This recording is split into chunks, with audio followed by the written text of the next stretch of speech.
আচ্ছা মিলন ভাই, এখানে সিমবিসি কুতুরি আছে? আপনি আনছি আমি আধা কেজি সিমে বিছি 500 গ্রাম 500 আনছি গ্রাম। আপনি অর্ধেক লাগাইছি আর অর্ধেকটা আছে লাগানি বাকি আছে।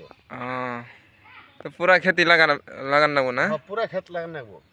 আহ, তাহলে এগুলো বিচি গজাইতে কয়দিন সময় লাগে? এই তো 4-5 দিন লাগবো। 4-5 দিন। বৃষ্টি ভিজলে কোনো ক্ষতি হবো না? বৃষ্টি যদি বেশি বৃষ্টি হয়ে জায়গা ক্ষতি মানে বিচি জ্বালাবো না, আহ, আবার পরবর্তী আবারই লাগান লাগবো। প্রতি গাছের গোড়ায় গোড়ায় লাগানি হইতাছে না? হ্যাঁ প্রতি গাছে ঘুরে ঘুরে লাগাইতেছি। পেঁয়াজ দেখতে পাচ্ছেন, এই যে গাছের গোড়ায় গোড়ায় লাগাইছে। আর টালগুলা দেখতে পাচ্ছেন, মাশাআল্লাহ অনেক সুন্দর হয়েছে।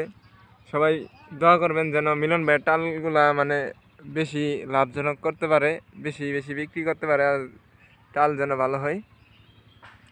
আর ভিডিওটা বেশি বেশি সবাই শেয়ার দিয়ে দিবেন।